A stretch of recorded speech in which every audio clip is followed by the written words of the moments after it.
Hey everyone, this is Tim from Slingshot over our senior leadership and experience lanes here with Keith Robinson, who's over our communications area. And Keith, we are obviously in connection with so many churches that are having to rethink how they communicate digitally because all the rules changed.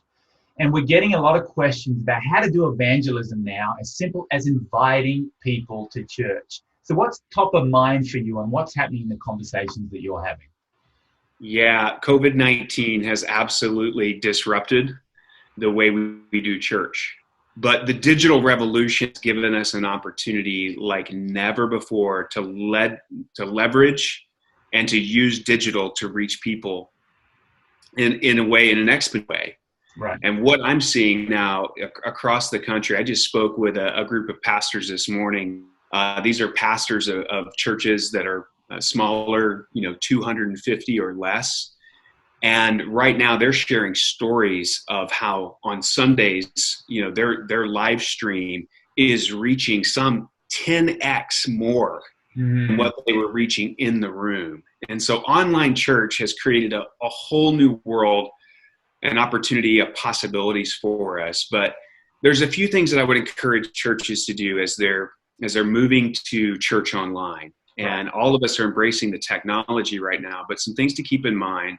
First and foremost, I would say, pay attention to your landing page or to your home page.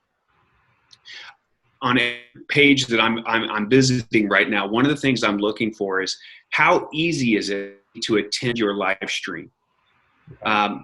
Just this week, I received a postcard in the mail from a church in our zip code, and it was inviting me to attend, to watch. I got on their webpage, and as soon as I visited, I couldn't find the link to their live stream. It was nowhere on that homepage. And so don't assume that when people go to your website that they know how to navigate it, or that watch link immediately means that's what they should click on. Make it simple, remove the barrier, and pay attention to your landing page. Does it tell people why they should attend, why they should watch, when they should attend, or when they should watch? And so pay attention to that. Make sure that graphics that are on your site match whatever promotional material you're sending out. Make sure that all of your platforms are aligned with those service times and why people are attending them. That's great. That's great. So first things first, pay attention to your landing page or homepage. What else? Yeah, I would say this is a time to be sending invitations to your entire database through email about those service times, when your next service time is happening. But don't just let them know, include the link, but also include an actual calendar invite so that it can be saved and remembered. All it takes is for people to click on that calendar invite in their email. It automatically goes in there. You can set it up with event notifications and reminders at certain times, a day before, 10 minutes before, whatever you choose. But I think that's one of the great things that churches are doing right now, is capitalizing on those people who have said, hey, what's happening in the church? So be emailing your entire database week with a link to that live stream when you're going to be going live, and an actual calendar invite as well. Mm-hmm. And people are so much more receptive to invitations right now to church. I mean, this is such a unique season, a unique time, and having it so easy for people to connect is important. Any strategies for how leaders can encourage their people to invite others? This great question, Tim, because that's what we're trying to do. How do we mobilize the people in our congregation to keep inviting and to keep investing in people? And so one of the ways that we can do that is we really need a shareable link to the live stream. If I'm to a church, I need it to be so easy to share what's happening. So give your people a live stream link at least 48 hours in advance that they can share with people to build momentum and engagement. Again, be clear about when and where and why. Don't say in 3 days. Provide a specific date, a time zone, because you should assume now that people are watching your service that are outside of your time zone. because that barrier has now been removed in a way like never before. So make it easy by sharing that link, but also make it easy to share your event by providing a web page where people can go and download branded assets and resources that can fit any platform. So what that might look like is emailing your volunteer base. Hey, here's the series graphic and the designs that we've made to promote this event. Give people the tools and the resources to share and to talk about what you're doing. Yeah. Another great way, give them assets, but another great thing that you can do is create a Facebook event page and invite fans and followers to that event. So if you're having a weekend gathering, or your weekend gathering rather is now of course online, but you're focusing on something in particular or something specific, then it's an opportunity to create an event and momentum around that conversation or that topic that you're going to be speaking on. Mm. And I would say get those things out to your staff, to your super tiers, those events, those promotional assets, and those links to your live stream. As you're talking, Keith, about building anticipation, are there ways that you can provide snackable content during the week that are tuned into those on the fringes, or that you can give as tools to your people to invite others and kind of get them onto your page?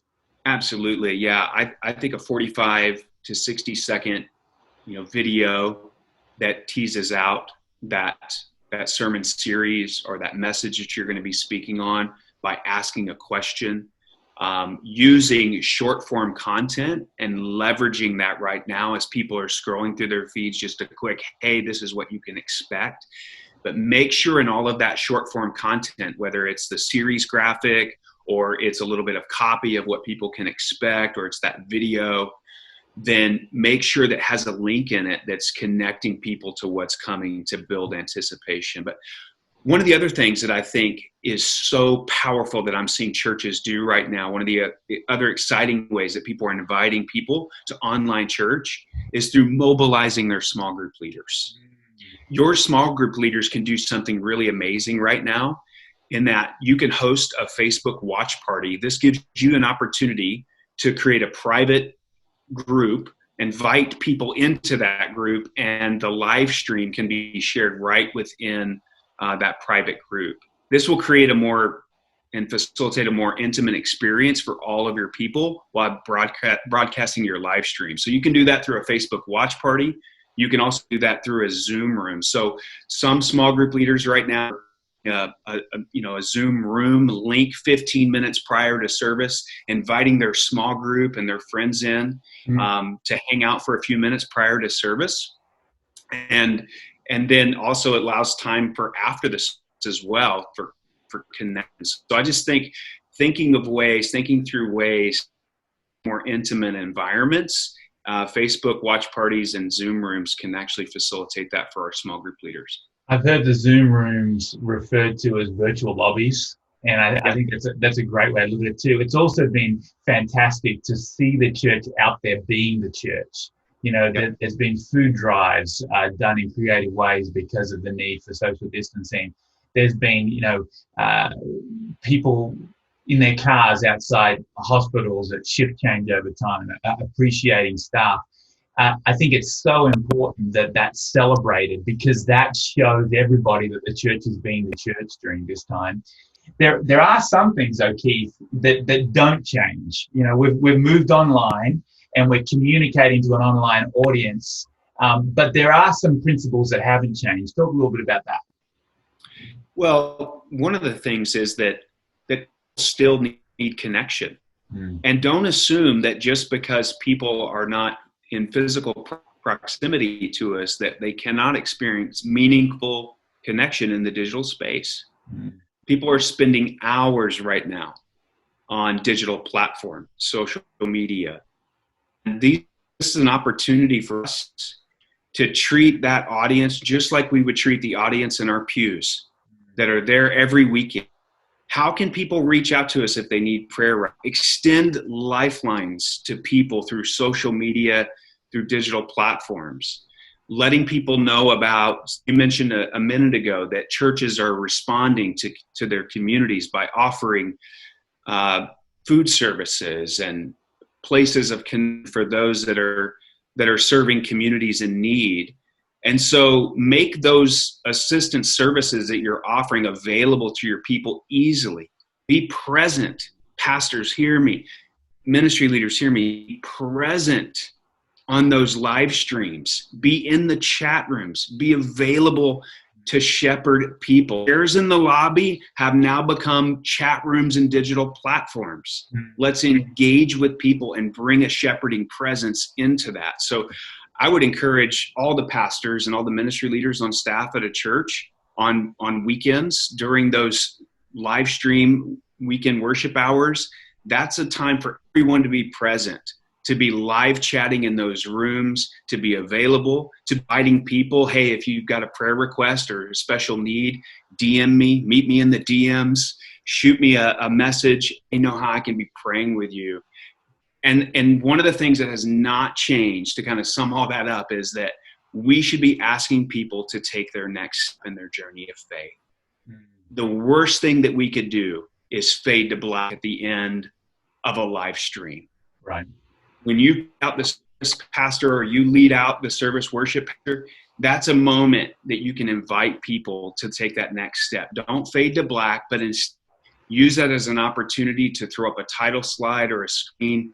Give people an opportunity to email you, text you, to get involved, take that next step. Point them to that. Point them to your social channels. Tell them how they can stay connected with you. That's great. We believe that God is indeed on the move during this season. And we've seen statistics that tell us that the church is growing during this time. And so as we close, what would you say to lead pastors, communications directors, communications pastors, youth leaders, whoever, leaders in the church? What's the one thing they could do today that would make the most difference as far as encouraging their people to invite new people to church digitally? Yeah, I would say that this is an opportunity for us to lead the way by leading the way. And so I would encourage pastors. Say that one more time, Keith. It just froze on me a little bit. I would say that this is an opportunity for pastors, ministry leaders, to lead the way by showing the way. As you embrace digital ministry in this season, you can actually embody and exemplify what it means to care for people right now. You know, a lot of people are using digital platforms for a variety of purposes. We have a golden opportunity right now, an amazing opportunity as a church to leverage these tools to point people to hope, to point people to Christ, to point people to community. So I would encourage pastors and leaders to be present in these spaces right now, and the rhythm that works them, to make sure that they're covering digital channels with people that are present in those spaces around the clock. Because people are on digital and online like never before, we have to show up and be ready to minister in that space. There is no better week than this week to get proactive in inviting new people to church digitally. And we love being a resource. We love helping churches. If we can help you, we would love to chat with you. Just reach out to us through our website. We love building remarkable teams, and we are in this together. It's great points to think about, Keith. Thanks so much. Thanks.